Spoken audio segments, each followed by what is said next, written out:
Hey, folks, and welcome to Typology, the show in which we explore the mystery of the human personality through the lens of the Enneagram. I'm Anthony Skinner, producer of the show, and let me tell you from the top today, this is a really, really great show. One of the many privileges we have here on Typology is we get to have favorite after favorite after favorite show, and today is definitely one of the new faves. Now, another thing I want to let you know is this show has everything and nothing to do with your number. And what I mean by that is every number has an origin and every number has a story, and that is what Ian is talking about with our guest today. So regardless of the number that you're bringing to the table, I want you to stay with this episode and listen all the way through, and I guarantee you that you are going to get some really, really great, possibly transformational things out of listening to this episode. So stay with it. That's it for me, Anthony Skinner. I hope you have a great day, and let's get on with it. So here is the host of our show, Ian Cron.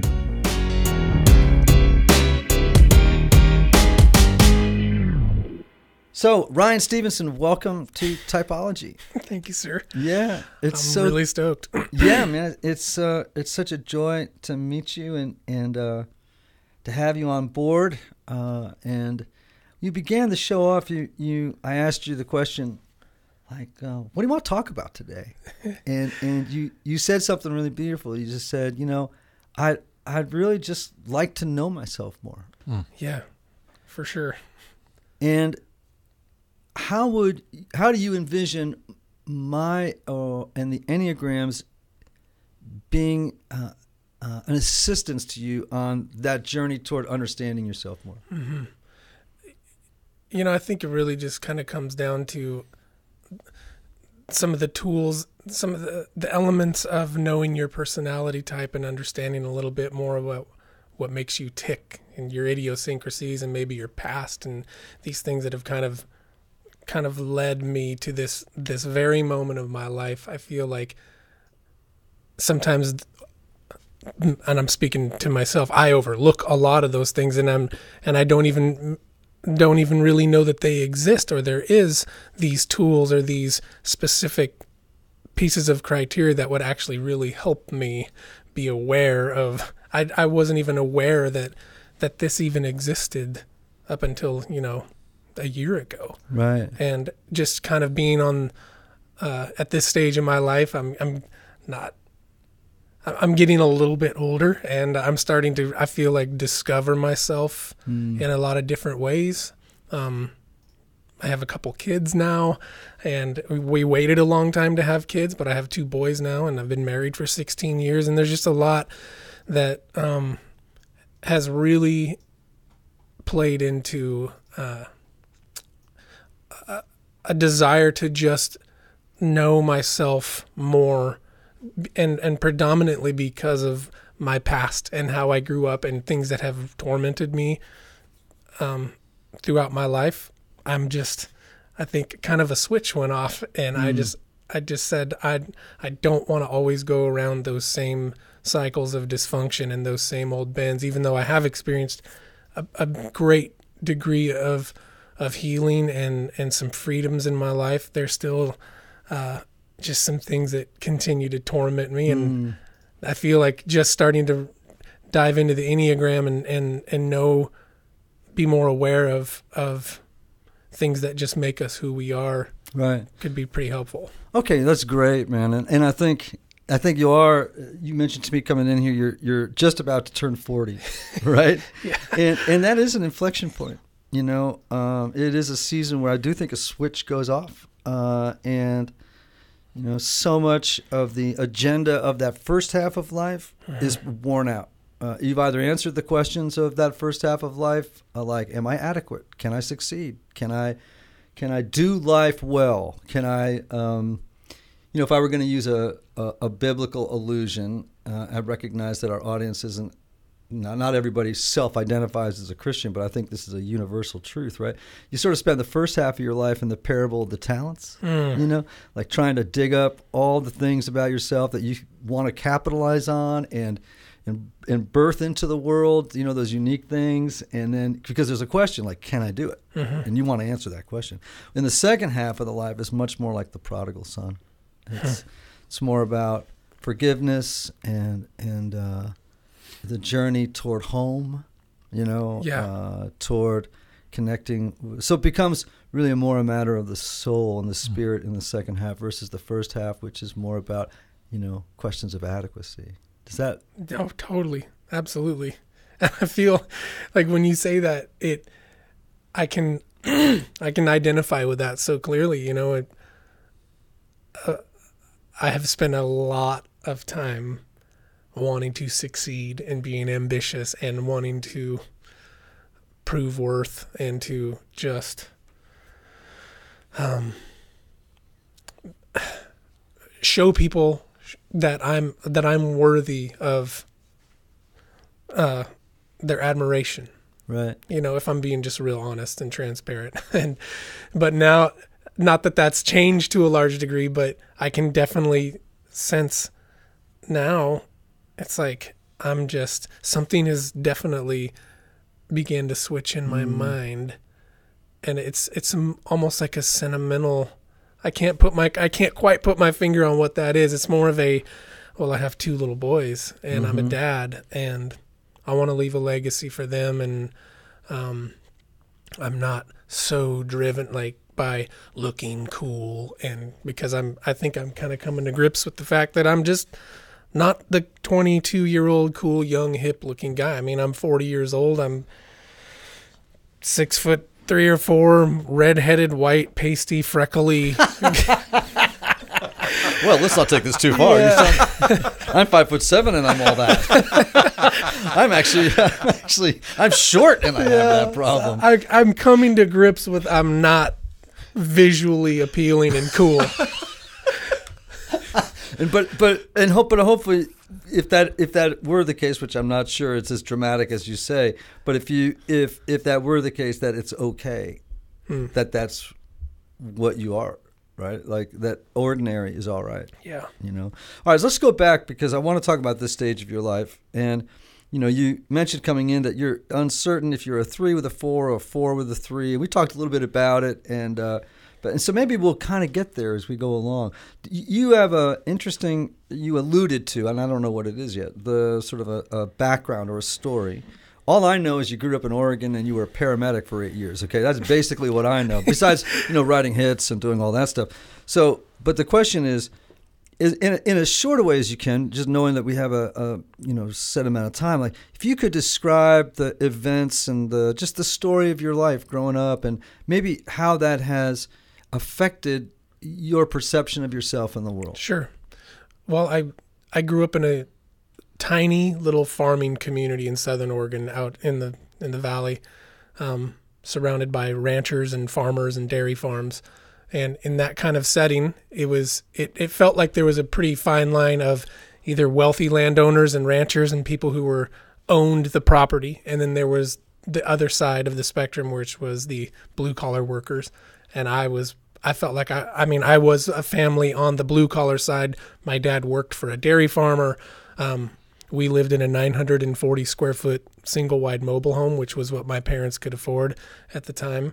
And we grew up pretty poor. It was always a scraping by, but all of my closest friends, I was aware that we didn't have any money and that we were poor and that it was a stretch for my mom and dad all the time. I was very aware of that.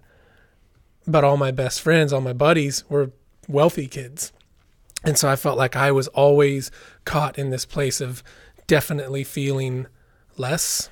I felt like I was the outcast. Like I could just never really live up to their Air Jordans and their Nikes and their, name brand stuff. I was the generic Goodwill hand-me-down kid. And it really, it started to become, well, this is who you are. You're the generic hand-me-down kid. And it didn't change. Like, it just kept getting worse as I got older into junior high, and you're discovering your identity around your early teen years and high school. And another really huge piece of my emotional dismantling was I didn't hit puberty I was a super late bloomer, and I didn't grow or hit puberty till I was almost 19.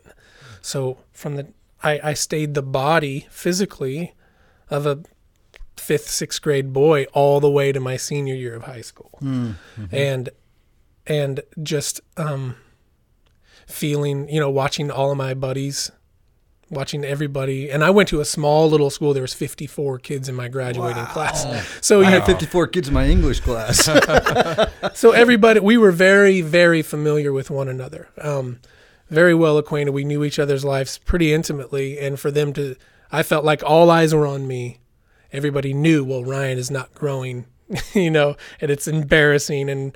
And I felt like I just kind of became the brunt of a lot of mockery and some pretty decent degree of bullying. And that's terrible. This was back in the day before like bullying was really a thing. It was just like, well, suck it up and deal with it. Right. And so I just internalized all of that shame and all of that, just feeling inadequate and like the outcast, and so that in a nutshell is that kid has been with me up until this moment. And his voice is in there driving me to prove all those kids wrong, to show everybody. And again, I'm being real transparent. No, we appreciate it, man. That's great. Keep going. It's the thing at this stage in my life, and it has been since then, that continues to drive me and to succeed and to take care of my body now and to keep such a strict diet and to work out and to try to be, physically appealing and visually appealing to people and all those things, because that voice, that kid, that 7th grader who got dismantled all those years ago has told me it's okay to get yours. And now that you can do it and prove them all wrong and make them all pay, make them pay for how they hurt you. And so it's been an interesting journey for sure. And what's interesting about it, because I actually experienced a tremendous amount of bullying growing up too. And I was a little kid. I was not particularly athletic. I was quirky, poetic, a big reader, which was not, the popular pastime of most fifth graders, and I just, I was just kind of a little misfitty, but the question I have for you is, like, how have you succeeded yet? I mean, like, in proving those people wrong? I mean, are you satisfied that you have, or? I think other people around me would tell me that I'm crazy and that I have achieved success. And still, if I'm being honest, I feel like I'm so unsuccessful. And I just feel like I've done nothing but been overshadowed by all these other people in my genre of music that are just so cool and so great and are such great singers and very successful. And, I'm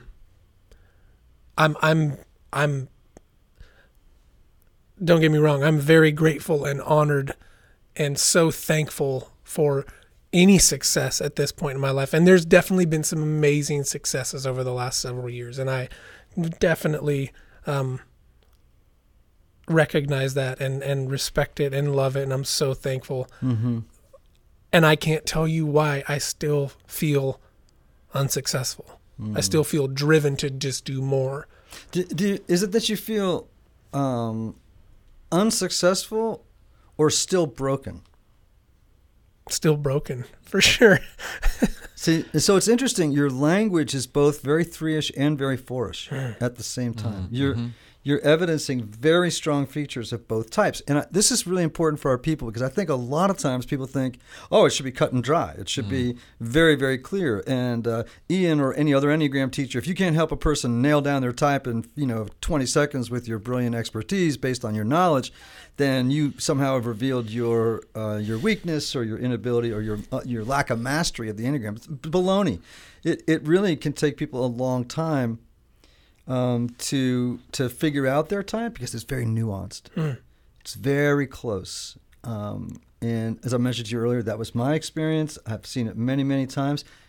Self-discovery is a journey. It's not a moment. It's not a moment in time where you go, I'm this, you know? Yeah. Right? It's always toward realization, right? Becoming real, really you, really the mission you were sent here to do is something that happens. It evolves. Yourself is evolving. It's revealing itself as you go along. Right? And the Enneagram can help accelerate that journey or clarify pieces of it, but it doesn't stop it once you know your type. You know, that would be a false. Okay, let's go back to your childhood because you have described a childhood that was poor, that was sounded like full of envy, right? Like about probably comparing yourself to others, physically, comparing yourself to others economically, socially, maybe creating in you either a drive to succeed and a sense of deficiency, and sounds like both, right? Like absolutely both in play. So if you were going to name that story, like in a memoir, like 3 words, or whatever, what would the name of that memoir be? Oh, man, that's a tough one because I'm a writer and I should be able to just pop that out right now.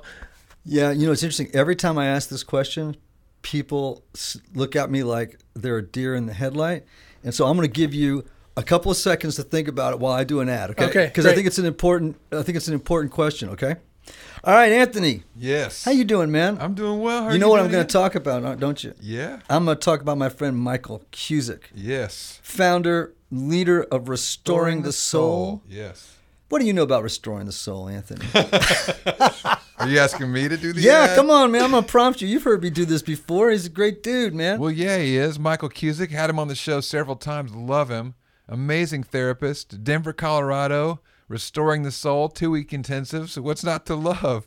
I'll let you take it from there. All right, I'll do it for you. So Mike, dear friend Mike, runs a counseling intensive program out in Denver, Colorado. Mike and his staff know that, many, and I would argue, if not most people, don't benefit from a 50-minute hour once a week as much as they do from at least jumpstarting their work with a 2-week intensive. And that's what he does, right? 2-week intensives, half-day blocks. And I'm telling you, man, I have met and sent countless people to this program, and they have come back completely changed by it. Yeah. I hear people,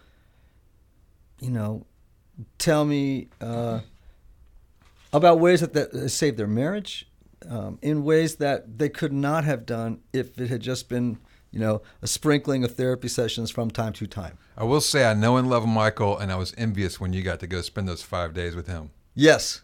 Yeah. Yeah. I mean, he's just an extraordinary person. Yeah. So if you are somebody who's on fire at the moment and really can't wait to,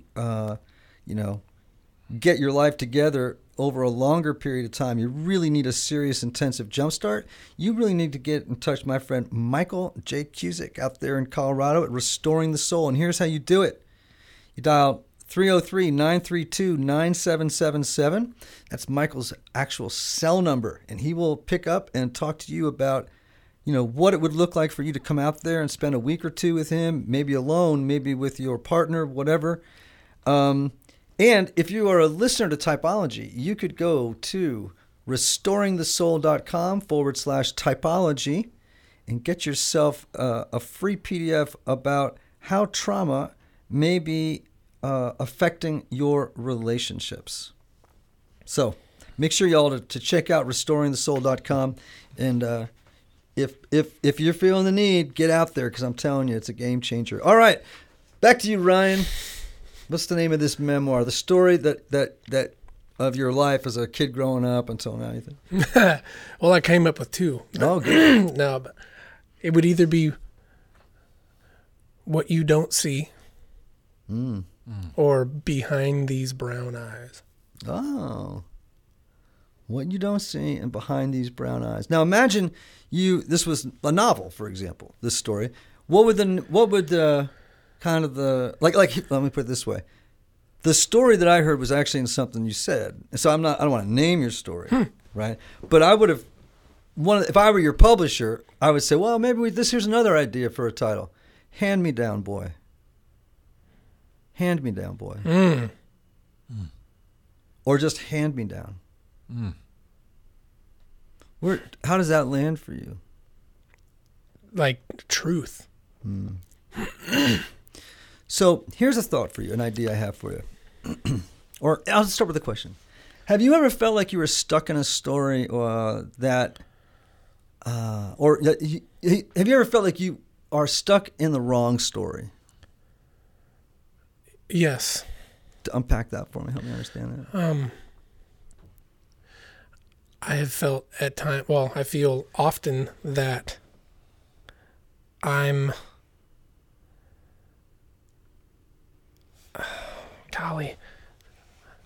that maybe some of the decisions that I've made in my past in out of insecurities or immature seasons of my life that, have either wounded people or wounded myself, and I'm still suffering the consequences of some of those things emotionally, relationally. I wish I wouldn't have done those things, and I didn't.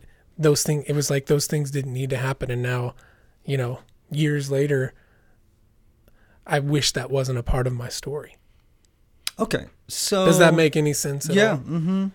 So I guess what I would say is that this is sort of an interest I have right now.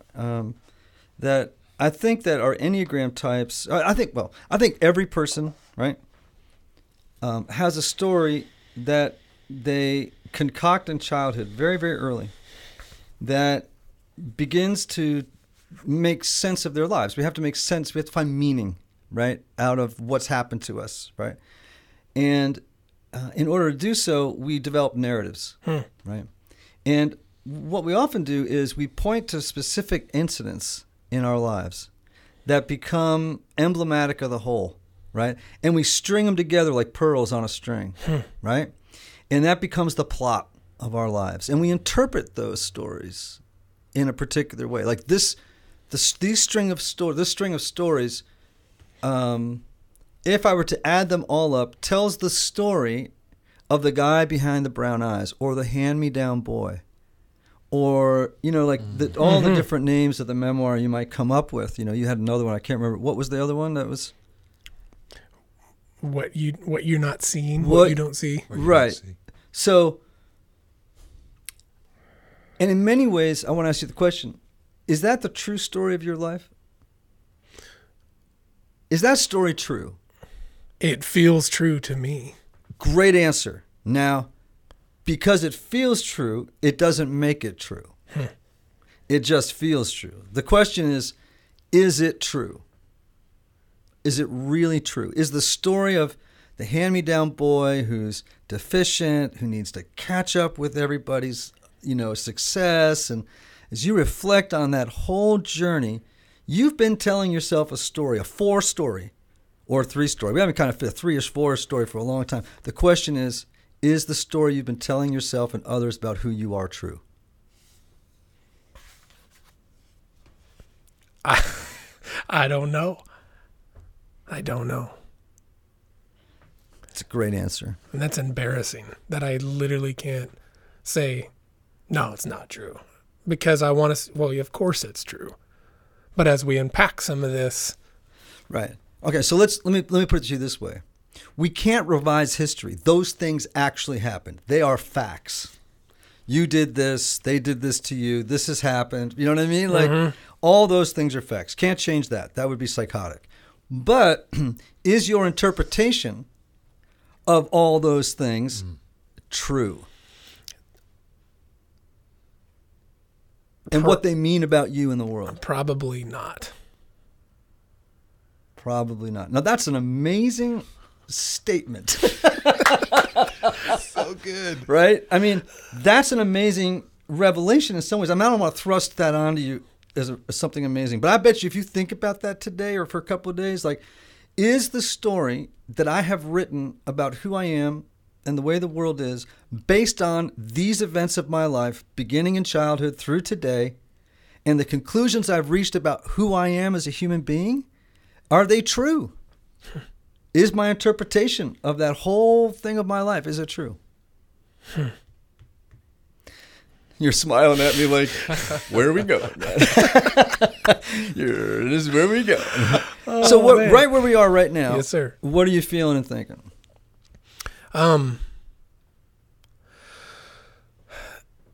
Tension, well, of course these things are true. And of course, like, these things are a part of who I am and they've helped me survive. What? Say that again. These things they've become a part of what helps me survive. Why? I mean, it sounds like, just based on the way that you're talking about your life right now, here's what I'm picking up. There's a lot of self-prosecution going on. There's a lot of shame, a lot of self-condemnation about things that have happened, your perception of who you are. How has that helped you survive? Sounds like it's killing you. Yeah. Oh, it's a double-edged sword. It kills me and it kills me and it drives me at the same time. Okay. Now, you self-identify as a Christian. Mm-hmm. Do you think the story God wants you to live in would alternately kill you and drive you at the same time? Is that the story God wants for you? No. Okay. Well, that's a pretty big idea, right?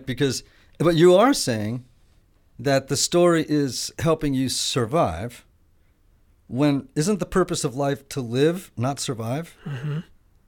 I mean, there's a big difference between surviving and living, right? Does God want you to survive or live? Live.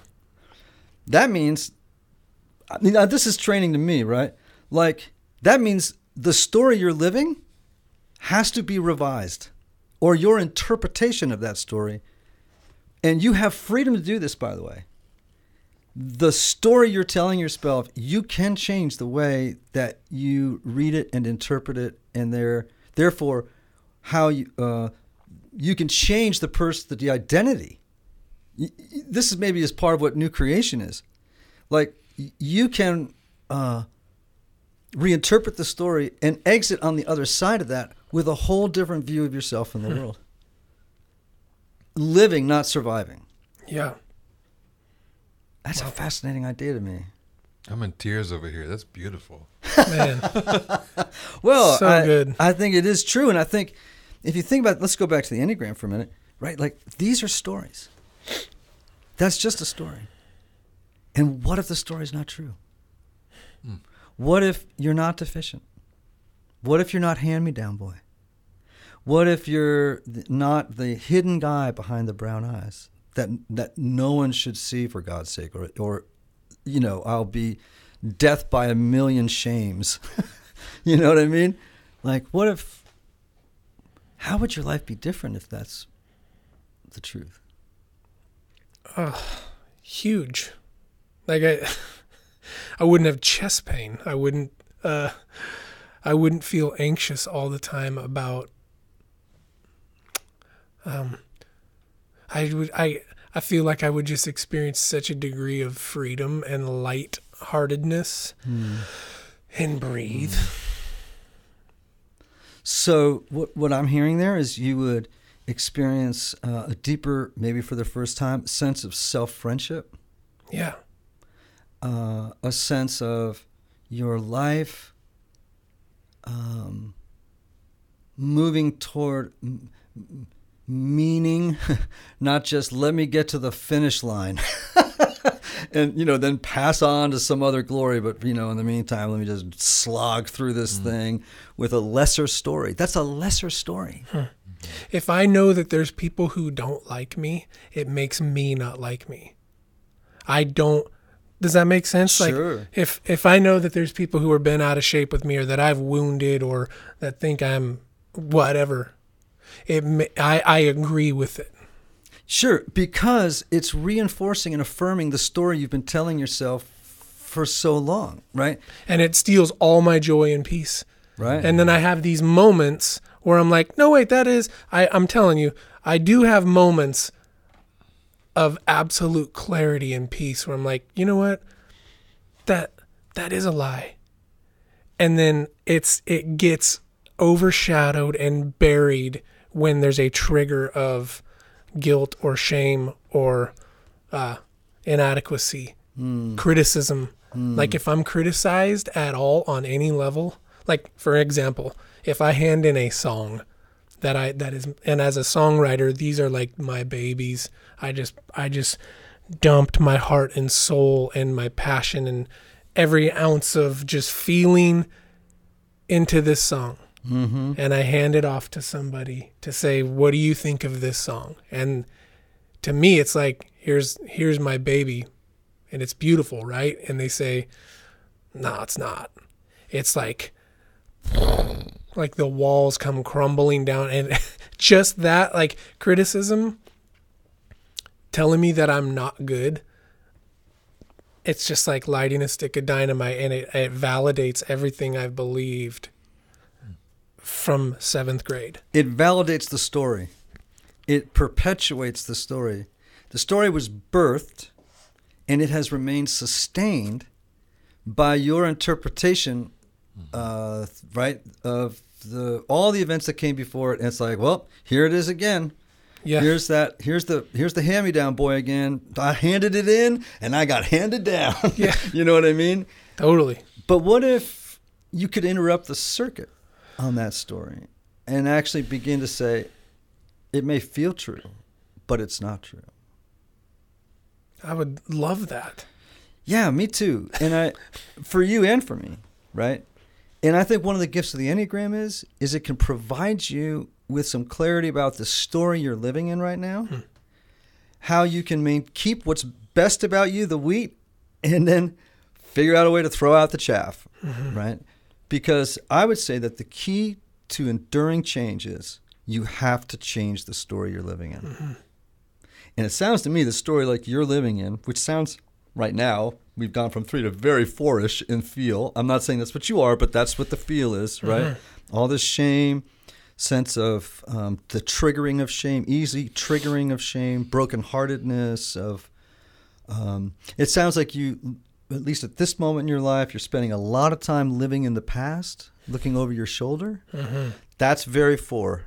3s don't do a lot of that. They look into the future. It's always the future. I'm always looking into the past. Well, all right. Well, that's a good clue.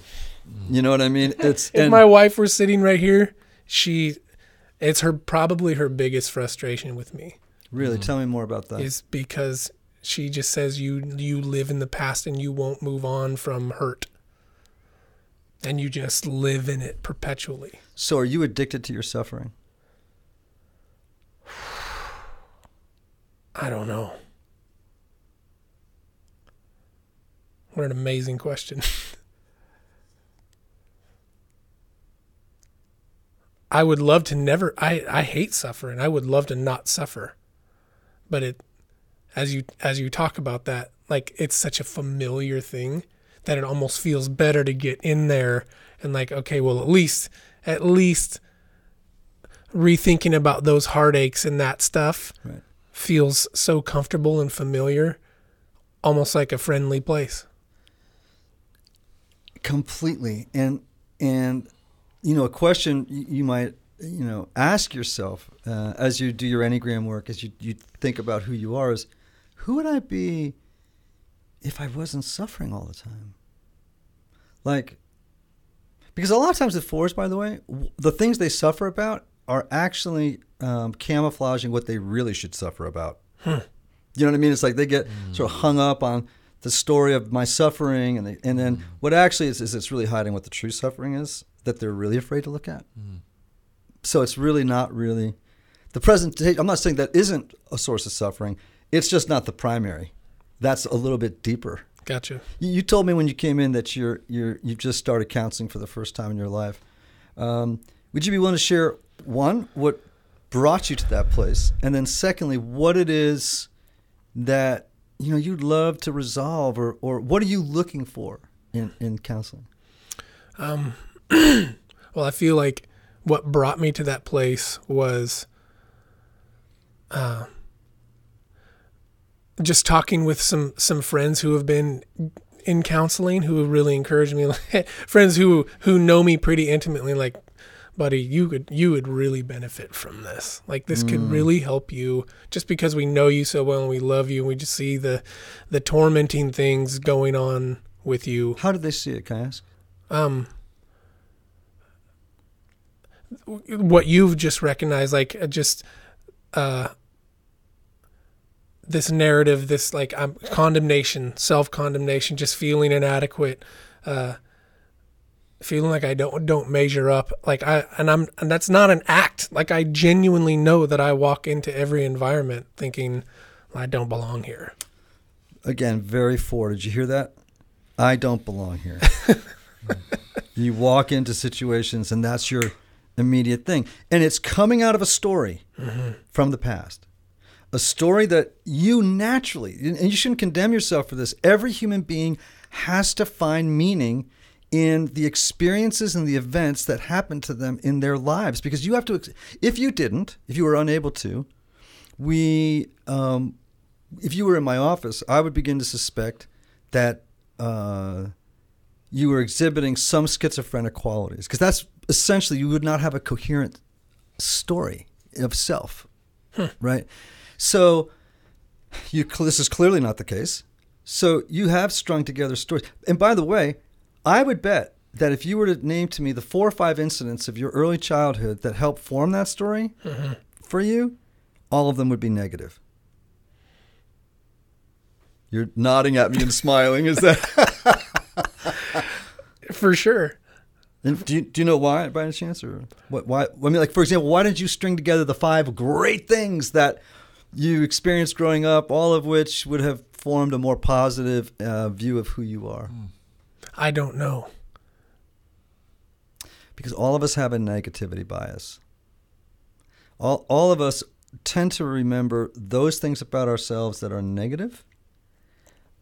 Because as little kids, we tend to always, kids are little kids, 3, 4, 5, up until teenage years, are fundamentally utter narcissists. The world is completely about them. And they become, in their minds, a little kid might, and we carry this into adulthood, would say, I am what has been done to me. I am, all of that defines who I am. It's natural for a child to do that. They live in a magical world. And so the whole story, everything's about me. So all these stories, things I've experienced, things that were said to me, things that were wounding, all of these things, if you put them together, aren't what happened to me. They are me. So what I'm pushing back with you, against you on today, in a way that I hope is kind and whatnot, and what I would push against every single type on is, are you sure? Are you sure that's who you are? Are you sure those stories, your story, is the final word on who you are? Because if you stop to think about it, Ryan, if you identify as a Christian, and I hope every type sees this in their lives, if the story of your life is, I'm deficient, it's kind of unredeemable, the past, I'm stuck in this past that can't be changed, and I just have to survive this thing, that story is an utter contradiction to the story of God. You are in the wrong story. Golly.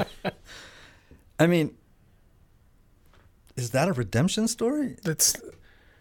It's just so powerful. Like, just when you say that truth that pokes through like light in a dark place. Truly. And it's little nuggets and like truth and wisdom like that are such an awakening. Like, as we sit here, like, I can just feel this awakening to hear somebody else say it, that sees me as we're sitting here across the room from one another, and you don't know me well, but you're like speaking these truths into my life. It's incredibly healing, because not a lot, and don't get me wrong, like I don't want to paint a picture that I've had just some crazy doom and gloom life. Like I've had a wonderful life and wonderful people around me who have loved me. But there's the brokenness and that number one motivator of I feel like I don't belong overshadows it all. And when you speak about you're in the wrong story, because you're right, the cross, the grace and mercy of Jesus, what his life, his power, his friendship, his guidance, everything about who Jesus is in my life really should, it forces me to come back to the truth. Right, there's a kind of gravitational pull to that story, right? And at the same time, a fear of that story, because who would I be without this story of suffering? I have lived in the wrong story so long, and I would rather live in a wrong story than endure the fear of losing my identity in the hallway between the room I'm in and the room I'm going toward. Right? Absolutely. And because there's a lot of, this is a big thing. You're bringing out so many wonderful things, Ryan. Like, so here's one thing. People have to understand that this journey is scary as hell. It is scary as hell to let go of an old story and to move into a new one, because you, in the middle of it, are going to feel like, I don't have a story. That's really scary. And it's like Henry Nouwen had this great illustration, right, of the trapeze artist, right?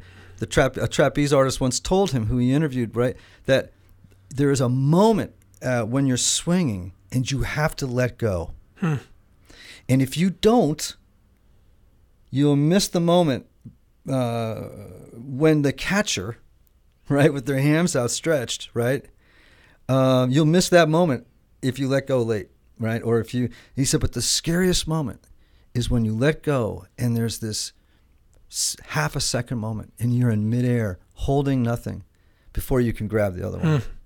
And that's the scary moment, right? And what you're describing, and I think what the Enneagram helps us do, is let go of an old story, but it is that 1 second between letting go and your higher power or God, or however you want to talk about it, grabs you, is many ways what prevents us from letting go. That journey through the air is very, very frightening. And it underscores the importance of doing this work in community. You know, our moment here is like we're trying to tease this out, right? We just can't do this without each other. And that's why we're called into community, whether it's church or a small group, like where people can mirror to you, like to ask good questions like, is that really your story? So good. So, wow. You came in wanting to know yourself more, and you know what happened? I know myself more. Because I'm on the same journey, and I'm also on the journey of trying to let go of an old story and grab onto a new one. Unreal. Wow. Well, will you come back?